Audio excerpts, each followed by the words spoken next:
BBC Sounds. Music, radio, podcasts. It just smashed right into the World Trade Center. It was a big explosion of planes. People who knew me. A story about lies. You used a terrorist attack to run away from your mess and fake your own death. And love. Are you proposing to me? In the face of death. I'm Paul. I'm 6 weeks into chemo, and I have no eyebrows. An original drama for BBC Sounds. Yeah, something's up. Starring Rosamund Pike and Hugh Laurie. Happy death anniversary. People who knew me. Listen on BBC Sounds. Wake Up to Money from BBC 5 Live. Hello and welcome to Wake Up to Money. We'll hear from the new AI czar who's been given a multi-million-pound budget to help the UK navigate the changes brought on by artificial intelligence. What's that going to mean for you? China has just released its latest figures on GDP. They're not great. What does that mean for the UK? And we'll hear from the eco-entrepreneur who's turning his attention to greener flying. Wake Up to Money from BBC Radio 5 Live. Good morning and welcome to Wake Up to Monday. It is the 17th of July. It's just after 5 o'clock. It's the start of another week. It's a busy economic week. We have the inflation data that's coming out on Wednesday. We've also got lots of results from some of the world's biggest companies coming out as well. If you look at the front pages of the papers this morning, the Times, rising rates push more households into the red. The Financial Times, soaring interest rates drive biggest fall in household wealth since 1945. So are you struggling to pay your rent or mortgage at the moment? Let us know what your situation is like. As always, get in touch on text 85058, WhatsApp 08085909693. And if you're listening to us on BBC Sounds or the podcast, use the hashtag WakeUpToMoney on social media. We have, as always, a couple of guests with us in the studio, bright and early. Awake, Elizabeth Clark, CEO and founder of Dream Agility, an AI company which helps to reduce people's marketing bills. I know when we had the news on there, you were listening closely to Rishi Sunak's comments about degrees and the government looking at some of those. You had things to say about that. What's on your mind? Yeah, I think there's still such a lot of Mickey Mouse degrees around. I thought years ago when they put all the prices up of the degrees that sort of thing would go. And it hasn't. And more worryingly, even things like GCSEs and computer science now, the kids aren't examined on being able to code. So it's like we're dumbing down everything and things aren't getting better. Elizabeth, as you can tell, is going to have quite a lot to say during the course of this morning on the programme, as will Lucy Cootes, Investment Director at JM Fin. And Lucy, it is a big week, isn't it, with those inflation figures coming out on Wednesday. The Governor of the Bank of England will be watching them very closely, as will most people in this country. Big impact on potential interest rate rises, those figures. Yes, indeed. Good morning. So inflation, the rate at the moment is 8.7%. We're a bit of an outlier in comparison to the US or Europe. But all eyes will be on the numbers that come out on Wednesday. And certainly the Bank of England's sort of forecasting abilities are under scrutiny. So I think it's now taking a more reactive stance to data as it comes in, which is more aligned to how the ECB approaches things. ECB being the European Central Bank, Fliss will be here on Wednesday to guide you through what all those inflation figures, and Thursday when we have reaction to them. Now, over the weekend, Twitter boss Elon Musk revealed the social media site has lost almost half its advertising revenue since he paid $44 billion for it back in October. It comes, of course, as rival app Threads now has more than 150 million users. With me now from California is Meghana Dar, who's former partnership head at Meta and Snap, and now an advisor to tech companies. If you were advising Elon Musk, maybe he should give you a call at the moment, Meghana. What would you be saying to him about these figures that have come out? Because they're not impressive. You know, on track to post $3 billion in revenue in 2023, down from $5.1 billion in 2021. Hi, Rahul. It's great to be back. And yeah, Elon and Twitter are in a candidly tough position right now. To be fair to Elon, though, we've seen that decline in Twitter revenue and growth in revenue since pre-Elon. There's been kind of a steady decline. And to also be fair to Elon, it's been a broader industry-wide issue we've seen post iOS 14.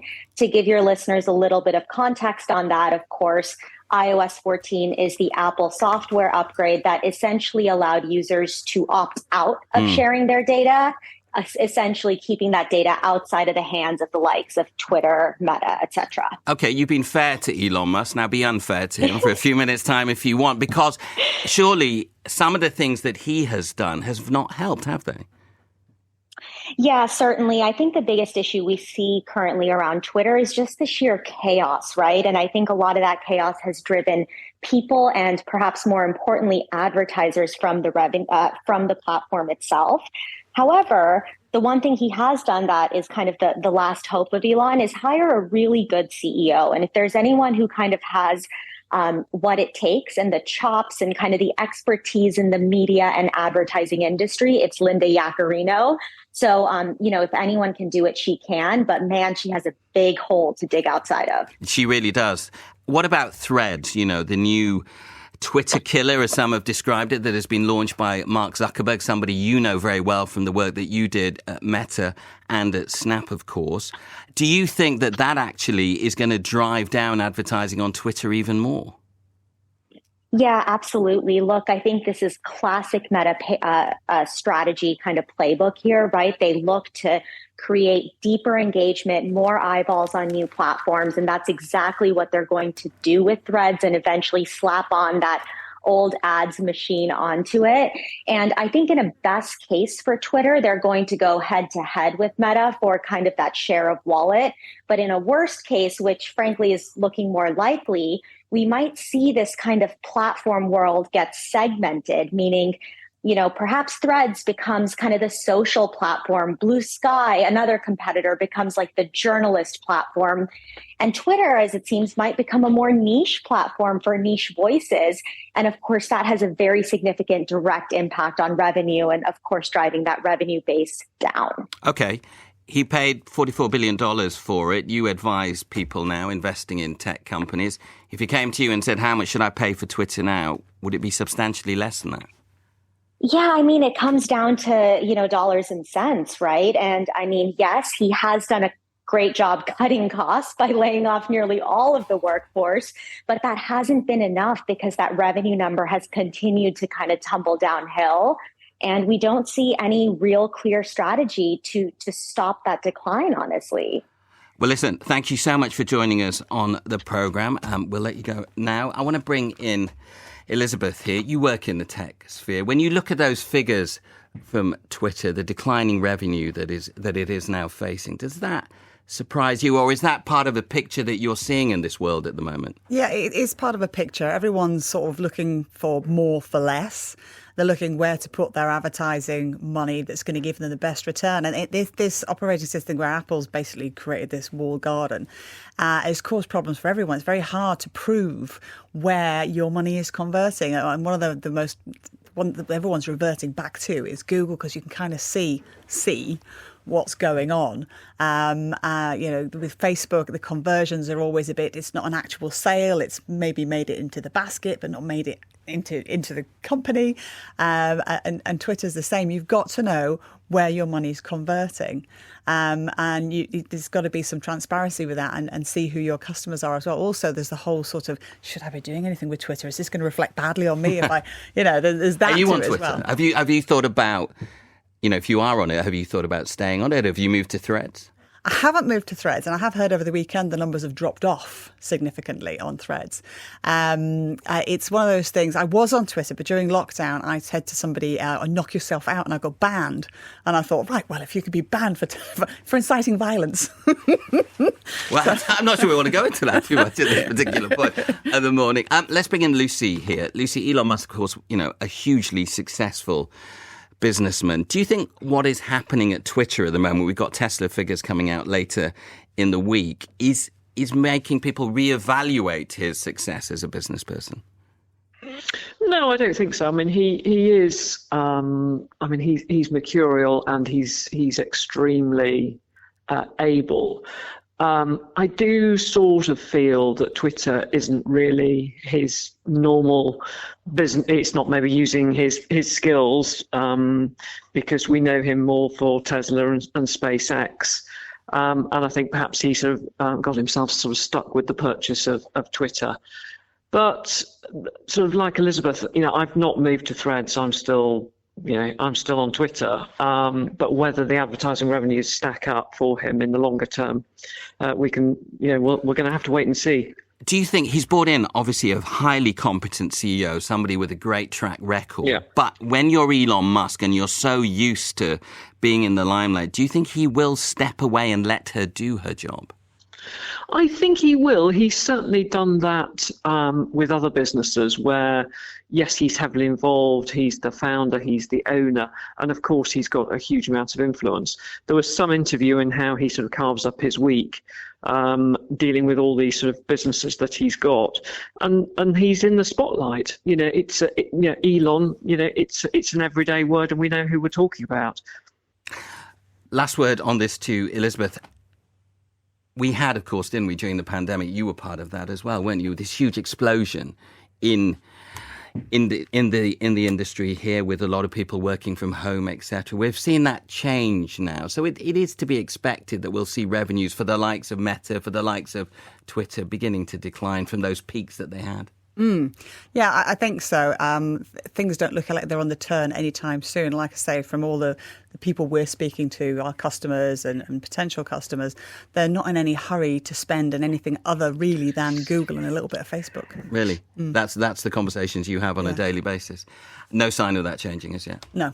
Let's see what we can do, or what will be done to change that for you. We're going to head now to China, because in the last couple of hours, China has released its quarterly GDP figures. The world's second largest economy posted 6.3% growth across its economy in the second quarter compared with the year before. That sounds very good, but not quite as good as those figures sound, because a lot of that a year ago, China was in lockdown, particularly its big cities like Shanghai. With me now to discuss the economic situation there is David Wu, former IMF economist and Wall Street investment strategist. Morning, David. Morning. When you look at those figures, are you disappointed, like many people seem to be, about the pace of growth in China at the moment, which many people would say is the factory of the world?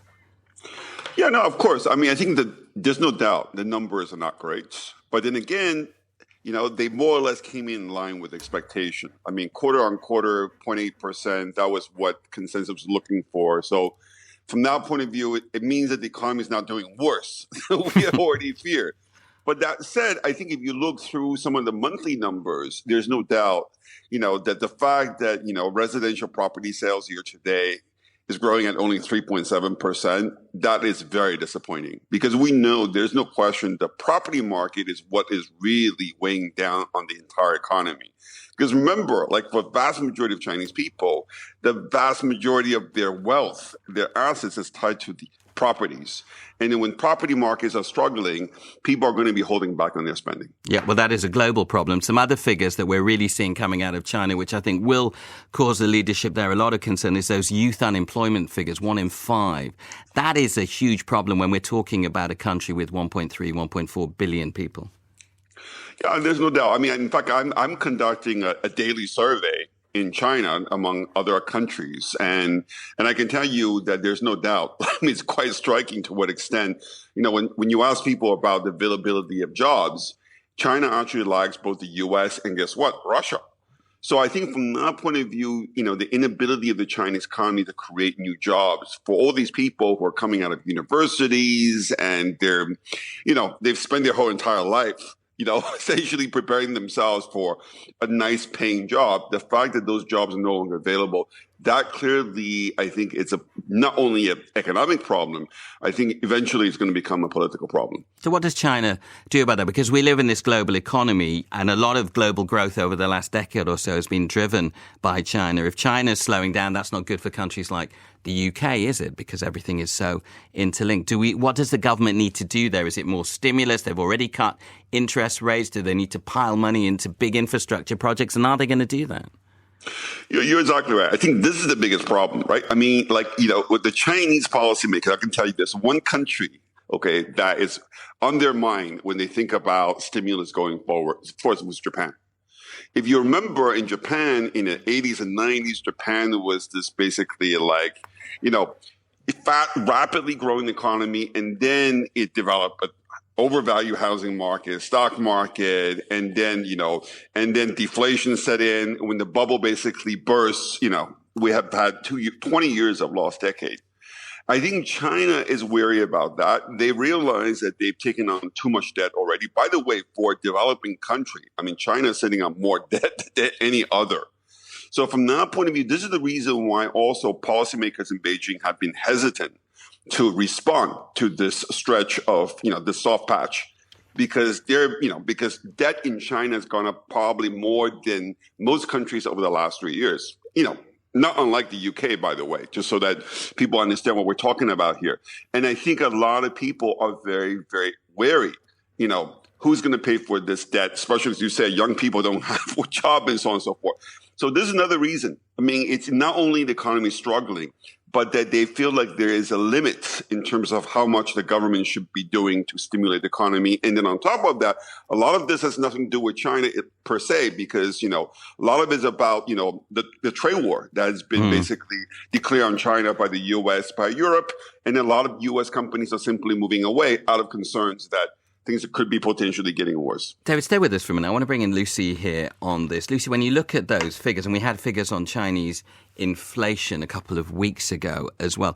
In a sense, the fact that China has low inflation at the moment, is that good for the rest of the world? Because it is the factory of the world. Here in the UK, the prices of those products coming from China are not going up as much as they used to. I mean, it is good. In the sense we've got a growing economy, albeit it's sort of slightly lower than it has been, and low inflation, and that's a great place to be. But China is moving towards a service economy from a manufacturing economy, and so you are going to see this slowdown in GDP, but certainly a lower rate of inflation. The cost of goods, the cost of exporting should be a positive for its other trade partners. Elizabeth, I know pre-pandemic you had offices in Korea, didn't you, in South Korea? And many people have talked about this being Asia's century in terms of growth. Do you see, even though China's slowing down, that part of the world as a part of the world where, a lot of British businesses could do better? I think so. I think they lack innovation over there. They're still trying to pick very heavily from the UK. I'm slightly nervous with China. We've just applied for a Chinese accelerator, and they asked for all sorts of information, which I didn't want to. Explain, what is a Chinese accelerator? They're looking for innovation. Obviously, we work in advertising space. We've got our own machine learning, visual AI. They want all that stuff. They're very good at copying, but they're not very good at inventing.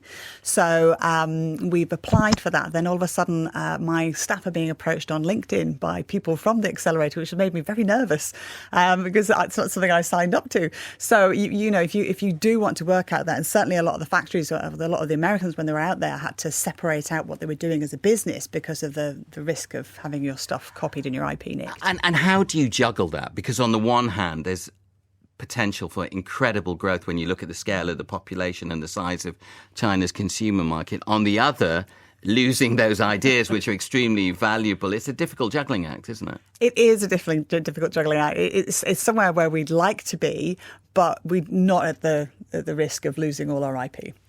David, got any advice for Elizabeth on that one? I think there is no question. I think IP is a major issue. But what's interesting is that I'm more interested in what's happening in the chip sector, right? Because that's where the big, massive battle is being basically fought and drawn right now. And in the way the U.S. is going about restricting the export of manufacturing equipment to China when it comes to semiconductors and advanced semiconductors, what do you think is going to happen? The Chinese are going to have no qualms now whatsoever in terms of reversing engineer everything they can get their hands on because they can no longer buy. So I think from that point of view, the question, what you do, obviously we all know, basically the Americans stole from the Brits 250 years ago. In fact, it was the official policy of the U.S. to steal as much IP from the British Empire as they could get their hands on. Okay, but so from that point of view, you cannot stop that because that's just the nature of the things. But what you need to do is to talk reasonably with the Chinese and said, you know what, you guys need to do this, and then you got to basically pay for this, and that's it. But that has to happen at a government level. And then I think right now the governments have given up and they decided to basically crash the party. And then that's just going to force the Chinese to probably even aggressively steal so from that point of view, things are going to get worse, actually getting better. Lucy, when we look at the relationship between the world's two big economies, that has a huge impact. We have seen signs of progress, haven't we, that those relationships could get better. We saw Janet Yellen, the US Treasury Secretary, there. We saw Antony Blinken, the Secretary of State, there before. John Kerry's there at the moment. So the world needs the two big economies to have better relations, doesn't it? Definitely, and it affects, the gold of the future really is semiconductor chips, and it's not only, it's in our cars and our phones, etc. We all know that story.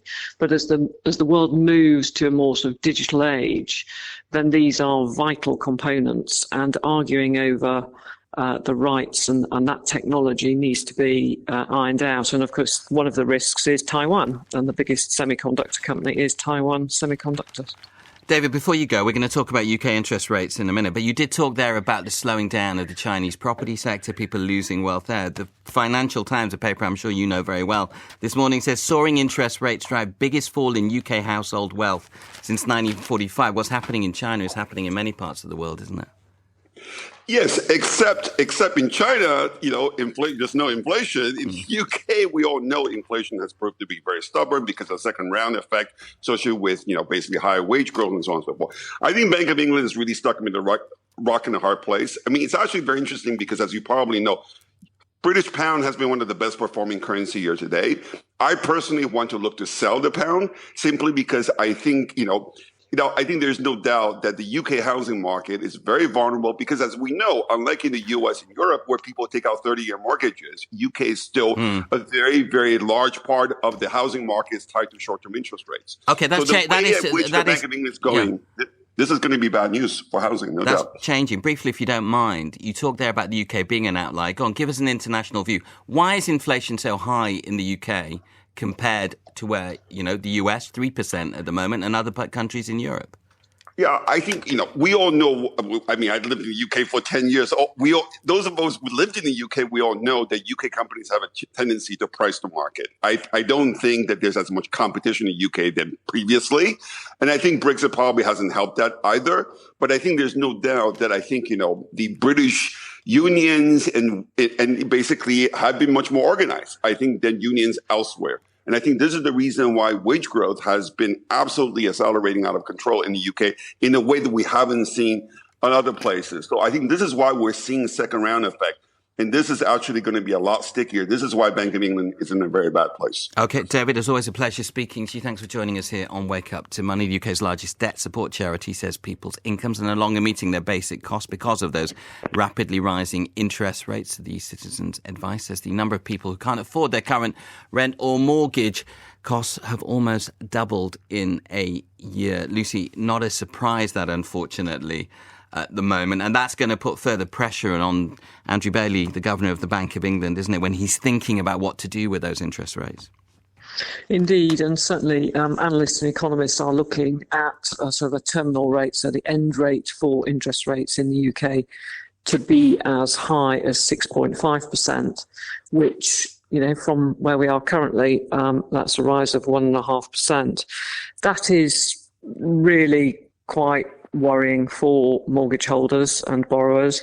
And certainly we at JMFIN have looked at a scenario where we could see rates as high as 7% and what effect that would have on bond and equity markets. And it would certainly tip us into recession, we feel. Yeah, difficult times ahead. Maybe, Elizabeth, what would you like the Chancellor to do at the moment as a business owner with those interest rates? We have been very prudent. And when we went into lockdown, we started banking money because all our customers stopped paying us. And we're like, oh my God, this is terrible. So at that point, we said we had no idea what's going to happen next. There's going to be massive inflation. We've got to pay all this money back. So I think certainly for the tech sector, they need to be able to get their hands on money. We're okay, but getting your hands on the money in tech now is terrible. I'm seeing some companies that have borrowed tens of millions and hundreds of millions or investments, and they're going to the wall. They cannot get their hands on cash. Yeah, I've heard that quite a lot, actually, particularly, even not just in the UK, in the US, in Silicon Valley, a lot of companies, they're really struggling at the moment. The cost of filling up your vehicle is back in the spotlight this morning. Now, Energy Secretary Grant Shapps is set to meet with the country's biggest petrol and diesel sellers and try and convince them to publicly share pricing information so savvy drivers can shop around when trying to get a full tank for less. That's after the Competition and Markets Authority recently reported that supermarket fuel retailers were not passing on the equivalent of 6p per litre in savings to consumers. Lucy, it was interesting what David was saying before, that he thought one of the reasons for the very high rates of inflation that we're facing at the moment was because of that lack of competition and what he was calling profiteering. That's what Grant Shapps is looking at here, isn't it? It is, and certainly, the supermarkets, they've got quite a large percentage of petrol forecourts. They account for about 2,000 of 8,500 roughly in the UK. But really, the bigger players are the Essos and the BPs, all of whom have over 1,000 forecourts. And I think it's very hard for supermarkets to justify not having a clear or transparent policy on petrol pricing for consumers. And this is certainly the government looks to be addressing. It is expensive, isn't it, at the moment? It has been to fill up your car, even though petrol prices have come down. Elizabeth, is that something you dread? Or have you got an electric car and a hybrid, or not a car at all? No, we have diesel cars, filthy diesel cars, but we have a policy at work where we'll only employ someone who lives within 30 minutes of the office. And I live about 2 minutes from my office, which is very convenient. And so we don't really need petrol or diesel that much. So it doesn't really affect us. And if we're travelling, it's by plane or by train. So it's not really an issue for us. That's interesting. I mean, does that not lessen your pool of recruitment by having such a policy of, people who are living so close to the office? Possibly, but if you're in the city, you're up against everybody else. We're selling a lifestyle. We're in the country. We're in a lovely village that has lots of lovely restaurants. You can park for free in Ramsbottom. Come to Ramsbottom, it's always sunny. So it's a different kind of thing. I worked with a technology company a few years back, and it was in Leyland, where there used to be a big car industry there, and it all went when it shut down. And trying to recruit people back, you've got to sell the lifestyle. We live on the back of the moor. You can cycle to work. There's not a lot of congestion. If you like peace and quiet, it's great. If you want the clubbing lifestyle, probably not the place to be. Although there is a bus every hour into Manchester. Elizabeth Clark there, who now works for the Ramsbottom Tourism Authority. I hope they're paying you. Well, that's one on the markets at the moment for you, Lucy. We've covered it so much on Wake Up to Money, but it is a hugely important story. Now, the latest from Microsoft's proposed $69 billion takeover of games, $69 billion takeover of games publisher Activision Blizzard. Call of Duty says it will stay on PlayStation in a deal between Sony and Microsoft for 10 years, ending a fight over its future. Do you think that means now that the likes of the CMA here, and also we're seeing the FTC in the US appealing a court decision there, that this means it's more likely to go through now? Definitely. I think this was the final hurdle. It's been a long battle between Sony and Microsoft. And I think Microsoft have backed down and thought long and hard. And it's a license, as you say, for 10 years. But it's such an important, I was going to say game-changing, but that's poor pun. It's a massive acquisition for Microsoft. It's hugely important as, streaming games on its Azure platform is hugely important for the company going forward. Lucy, thank you very much for that. We started talking about tech at the start of the programme, big tech. We ended by talking of the first half hour by talking about it once again. More from Elizabeth coming up as well shortly, but let's get the latest news headlines. Money, glamour, politics, spying, violence, takeovers, kidnapping, and photocopying. This is Sport's Strangest Crimes. From the man who tried to buy cricket. One night, one game, winner take all, $20 million. The kidnap of a super horse. It must have been terrifying. Of course it was. How we got through it, I don't know. $1 trillion takeover, which never took off. Fraudsters of this level, they will never stop. And an ill-advised errand changing F1 forever. It will haunt the people involved for as long as they live. Sport's Strangest Crimes. Listen on BBC Sounds. Wake Up to Money from BBC Radio 5 Live. Welcome back to Wake Up to Money with me, Rahul Tandon. I'm sitting in for Sean this morning. We've got Elizabeth with us. She's a woman of many talents, tourism for Ramsbottom, AI as well, and flirting. Come on, we better get this in, because I was watching this video that you were in, which I have to say I found quite frightening. And you wrote the Dummy's Guide to Flirting, didn't you? Flirting for Dummies. It's getting on. I think it's 10 or 11 years old now. I had a little sort of interlude between tech. We'd grown this tech company so quickly, and we'd had to do such a lot of occupational psychology and team building and this, that and the other. So when I came out of that, I thought, what could I possibly do? I know, I'll do flirting. So, because it doesn't matter whether you're interviewing, presenting, selling, you're using exactly the same skills to a greater or lesser degree. So I had a fabulous time for 10 years doing handshake etiquette, kissing etiquette, breast etiquette, the whole shebang. All in the video. Yeah, it is all in the video. And just generally, do you think people are getting better at flirting? Because it's about selling yourself, isn't it? Worse. Really? The lockdown has been terrible. People have had their first kiss delayed, their first sort of intimate moment delayed. They're relying so heavily. My 10-year-old has all his different channels. He has all his devices on all the time, and his girlfriend's ringing him on the phone, and she's also in the group chat in Discord, and they don't. It cost me £138 for his first date. I was just wondering, a 10-year-old with a girlfriend. It took me about 30 before I was getting anywhere, to be honest. I should have read your book a lot earlier.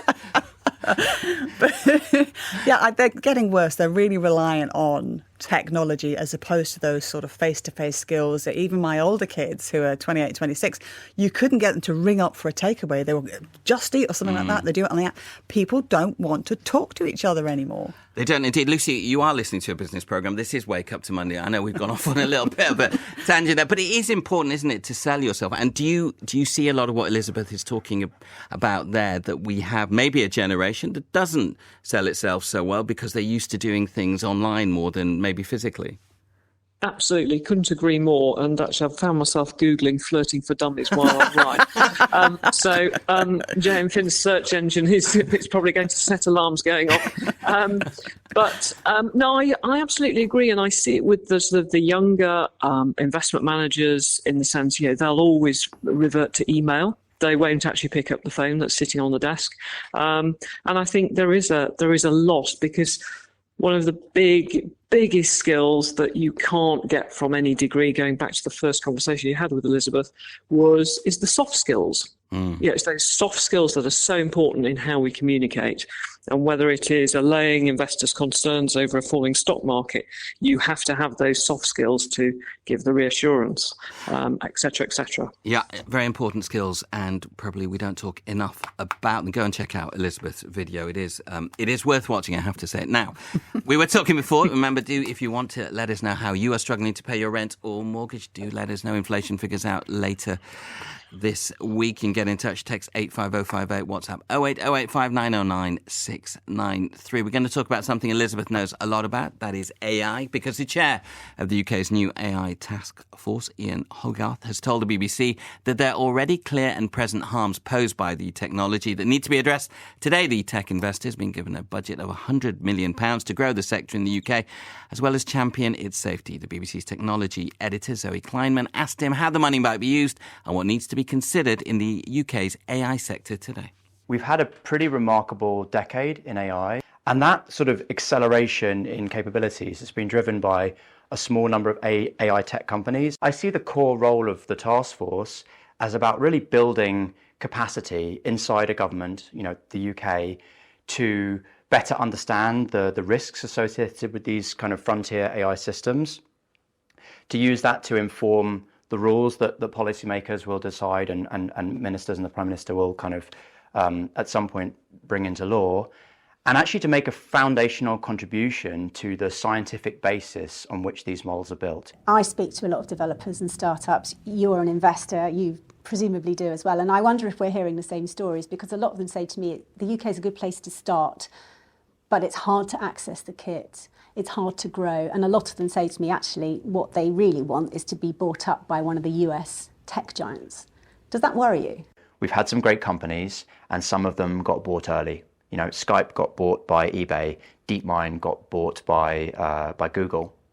And I think that Skype could have been Facebook and DeepMind could have been Google, you know. And so I think it's actually really important that these early, brilliant companies get to scale in Europe and have GDP level impact on Europe and really actually transform the continent for the better. How about the physical infrastructure? You know, we hear a lot about GPUs, which are, as you know, the specialised chips that the AI really needs to run on. We know that NVIDIA has been a market leader. Amazon is going after that market very aggressively. Here in the UK, we've got GraphCore.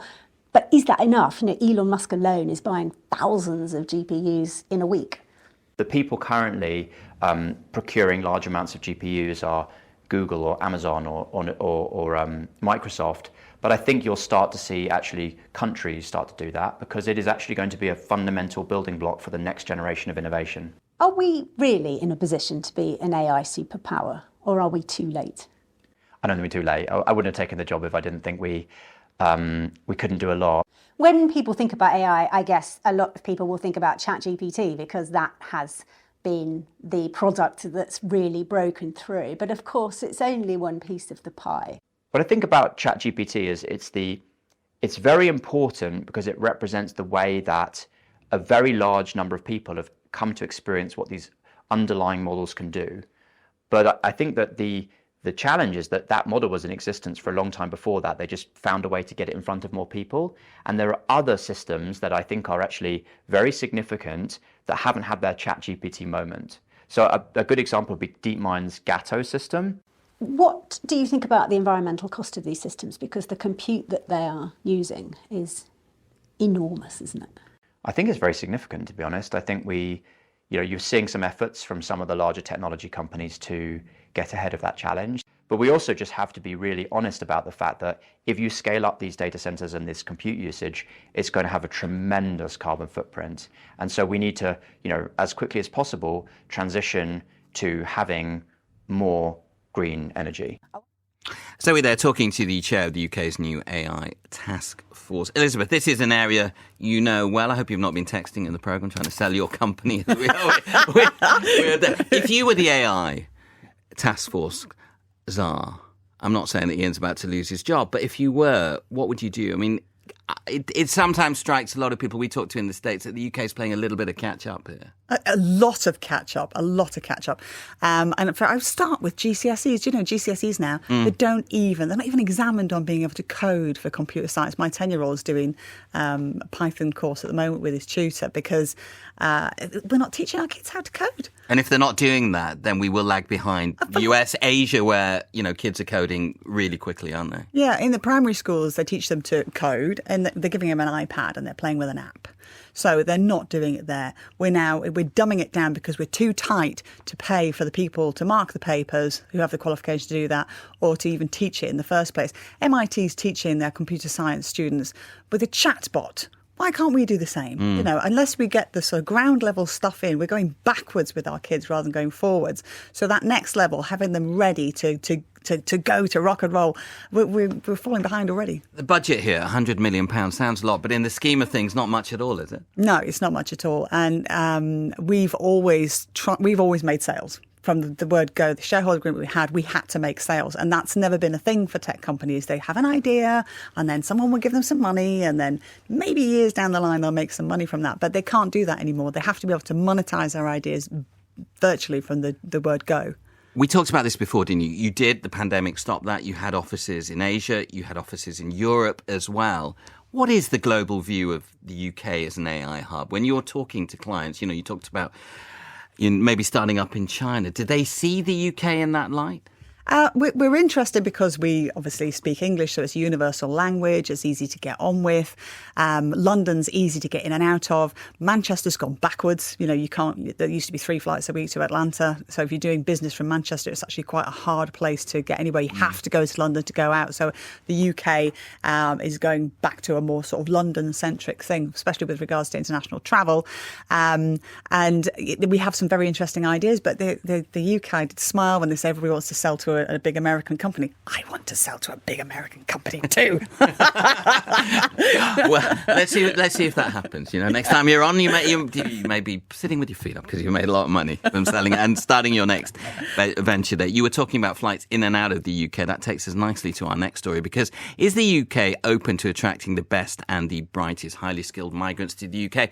Face paying thousands of pounds more in order to fill job roles here. The public sector pay plan, unveiled by the Prime Minister Rishi Sunak, of course, last week, is being funded in part by hiking certain charges on skilled migrant worker visas by 2/3. Could the plan make the UK too expensive and too unattractive for skilled migrants to choose? With me to share her reaction and insight is Katie Newbury, a partner focused on immigration law at Kingsley Napoli in Moorgate in London. Katie, thanks so much for getting up early and talking to us. I mean, just inform our listeners, because they won't know a lot about this. When a skilled migrant comes in with, that job offer, who pays these costs that we're talking about at the moment, for the visas, for the NHS, etc.? Those costs are going up as well. Is it the migrant themselves or is it the business?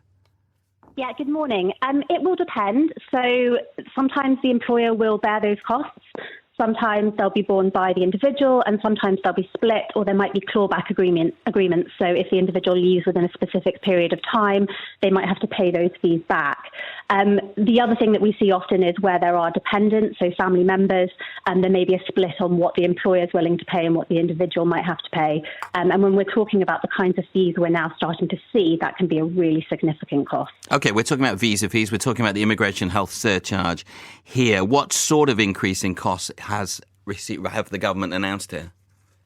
Yeah, so for the immigration health surcharge, which is paid per year of your visa, and then you pay that up front, it's increasing to £1,035 from £624 a year, which we have at the moment. So for a 5-year visa per person, just for the immigration health surcharge, we're looking at over £5,000 per person.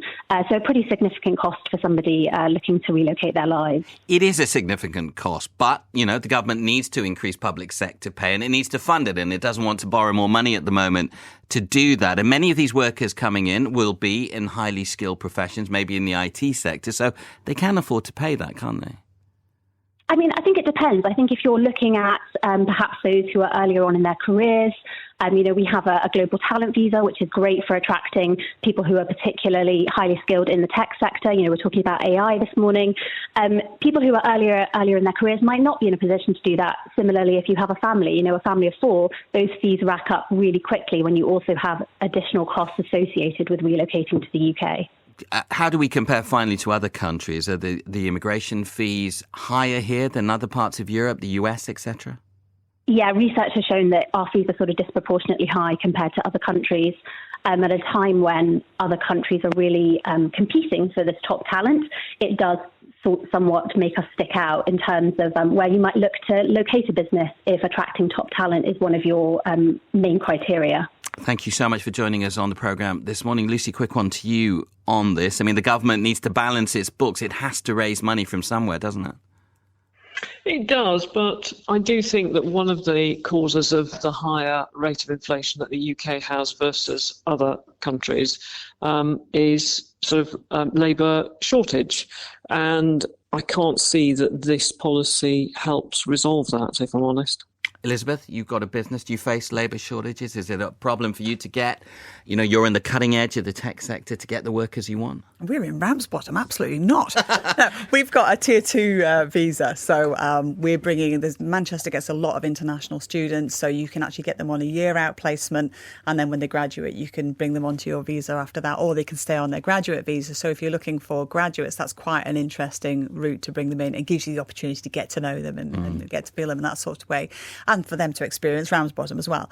I don't think Ramsbottom's ever been mentioned as much in the programme as it has this morning. Well, we all call it Silicon Rammy. So I haven't heard that before. And I'm not sure I'll hear it again, but there we go.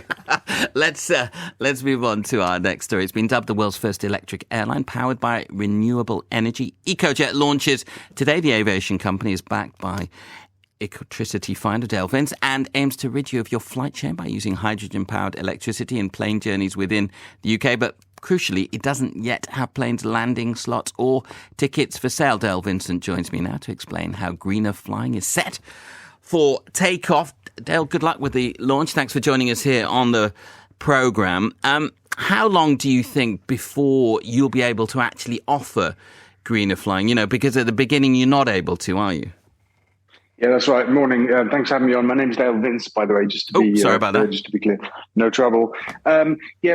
We should have our first planes early next year. We should have our license by the end of this year, and then we get the chance to start selling tickets. We need a couple of months in advance of flying in order to do that. And we should have our first hydrogen planes in the air in early 25. So we'll be flying in 24 on kerosene conventionally, and then in early 25, as the electric motors that we're going to use come through the certification process of the CAA, we will then retrofit our existing planes. We'll take away the kerosene engines and fit the electric hydrogen powertrain system, and we'll be flying on green energy. It must disappoint you. I know that this is something you've been committed to for a very long period of time, that initially on your launch, you're still having to use that kerosene. Yeah, it wasn't something that I was particularly a fan of when we first discussed the concept and how to get into the air. But I understand it as a very pragmatic step, a kind of means to an end thing, because it's all a bit chicken and egg. To get a license and stuff, there's certain things we have to do. To get slots, there are things we have to do, and we need to do that now. Dale, do you think we've seen enough investment in green energy so that, shouldn't we be further down the line here? I'm not talking about you personally here, but governments globally. This process is taking too long, isn't it? The transition away from fossil fuels. Yeah, it is. We've got a government, unfortunately, that seems barely interested, or at worst, against the idea of green energy. We've still got a ban on onshore wind, our fastest, cleanest, cheapest form of energy. And I think this week, 20 major energy companies are writing to the government to express their concern about the language, the policies that seem to be taking us backwards on green energy, not forwards. We're at nearly 40% green electricity on the grid, and we could close that gap to 100% in 10 years with the right approach from government. Why do you think we're not getting the right approach that you talk about? Do you think what's happened in Ukraine, the concerns, about energy security means that maybe that's one of the reasons we haven't moved so quickly recently? Or is it just the wider economic crisis that many countries are facing that means spending huge amounts of money is difficult? Yeah, it's interesting because both of those reasons are given by the government for the new licensing of exploration in the North Sea for oil and gas. And both of those reasons are bogus because green energy is cheaper than fossil fuel in terms of investment. We get a bigger result GDP-wise. For every pound we spend, we get 2 times as much GDP as we do if we spend it on fossil fuels, if we spend it on renewables. And we get nearly 2.5 times as many jobs. And so the economic argument is actually false. It's the other way around. And in terms of energy security, it'll take 4 years to get anything out of the North Sea. And obviously when it comes, it'll run out within 20 years. So there's no security in fossil fuels and there's no economy in fossil fuels. So what the government are doing only makes sense in a political prism. This looks like the way the government intends to fight the next election, making green energy part of its culture war, making it the enemy. Well, Dale, thanks so much for joining us on Wake Up to Money this morning. Dale Vince there with the launch of the world's first electric airline powered by renewable energy today. Elizabeth, would you like to take a flight like that? Do you think that you will be able to in a few years' time? Well, it's always been sort of dubious whether that technology would work. They've sort of, a lot of people have discounted it in buses, so I'm amazed it's going to be in an actual plane. I'm not sure how I would feel about that. I think the whole green thing is very, very expensive. Do we want to throw our pensioners under a bus just so we can have green energy and the impact it's going to have on the climate just with the UK doing its thing is, I don't think it's very fair. I think there is an agenda for the green technology, but it's not now. This is not the right time for it. Lucy, we are going to have, though, aren't we, a huge, probably the biggest transition that we've seen in many, many decades, because eventually we have to move away from fossil fuels. Yes, we do. But I think what has really alerted countries all over the world since Russia's invasion of Ukraine is that the path to green energy is not smooth, and we have to rely on oil alongside that transition at least for the next decade. Yep. Well, let us see what happens with those policies. There will be a topic of debate. Final story, let's talk about the Fair Game. It's a group of clubs campaigning to change football for the better, for fairness, sustainability and to improve football governance. Today, the group launches its Fair Game Index, which ranks and rates all English clubs according to their sustainability. Duncan McVeigh is the group's Director of Strategy. Duncan, thank you very much for joining us here on Wake Up to Money this morning. So what are you using to rank and rate all the clubs? Good morning, Rahul. Thanks for having us. Yeah, so there are 80 touch points within the report across 4 categories. We rank and rate the clubs across the financial sustainability, good governance, fan engagement and equality. And the core argument we've been working with the government on this with the white paper is that there'll be a more sustainable flow of funds throughout football. And under the proposed funding model that we have, which 92% of the clubs outside the Premier League would benefit from it, will receive increased funding. The way we proposed it structured is that the clubs that are better run are better rewarded. Currently, clubs are incentivised to chase the dream of promotion to the Premier League without any thoughts of their sustainability in their future. And currently the parachute payment to a club that fails in the Premier League and becomes relegated receives £45 million. Well, that is more than the League One, League Two and the National League clubs combined. So one club gets more than 120 clubs put together. We like rankings on this programme. So who are you ranking highest at the moment and who unfortunately is near the bottom? Well, we don't really want to talk about who's at the bottom, but AFC Wimbledon from League Two scored very highly overall. The highest ranked club in the Premier League is Brentford. And Cambridge also did very well. Plymouth did very well for financial sustainability. And the rest of the clubs, we want to work with them to help them improve their rankings and ratings. And we see this as a guide for clubs, fans, and now I think sponsors and investors. Sustainability and ethical behaviour is going to be very, very important to where they put their money. Are they going to work with a club that hasn't got a good rating on this in the Fair Game Index? It's interesting, isn't it? Because a lot of football fans, if you talk to them now, will talk about the game not being fair at all with the way that money has changed it. Is it possible to make it fair again, do you think, when you're talking about what you're talking about? I think we're at a unique point now. The Crouch report, the fan-led review, illustrated that the football was believed that it's not fair, as they say, it's not sustainable, and fans agreed with that. The government's agreed with that. There's a white paper going through Parliament at the moment. We're working with the government, the DCMS, and all the political parties about getting manifestos manifesto pledges for the next election. So we're at a great tipping point now where we believe this is going to be implemented, and we'd like to see the Fair Game Index used as the backstop for the redistribution of funds in a more sustainable and fairer fashion across football. So yeah, I think we've got a great opportunity now.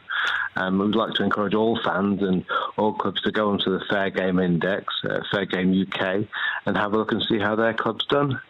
Duncan, thank you very much for joining in. I'm not going to ask you about my club, Leeds United, because I'm not really talking about football after what was a rather disappointing season last year, but I hope they're doing well in the Fair Game Index. Lucy, interesting, isn't it? A lot of businesses now, sustainability in its widest sense, in many different definitions of the word, is something that is being focused on more and more. Yeah, absolutely. And I think every business has to have some sort of accountability and policy that's certainly in the public domain, that people can compare. Lucy, a pleasure as always having you on the programme. Elizabeth, we have to return to the issue of flirting once again, because we have lots of people listening this morning who are waking up. And Flirting for Dummies, of course, one of your many successes, along with your work in AI. And I'm sure Rachel and Rick are listening closely and carefully at this particular point in time. And like all of us, need a lot of help. Go on, give us the tip that you would give to anybody to improve their flirting, just improving their ability to sell themselves generally. It's the morning. You're getting up. You need to make yourself feel a bit better. As you're brushing your teeth, give yourself a little wink and a big smile. The first person you see, say good morning to them. It's a non-sexual, nice verbal intro. Say it with a smile and eye contact. Be surprised how many people can't do that. That person will feel really valued by doing that, and they'll give you a little smile or a little eyebrow flash back. Or if you're not comfortable speaking to people, just eyebrow flash them. It's quick up, down of it. See, you copied me. I didn't. Well, there you go. Wake Up to Money from BBC 5 Live.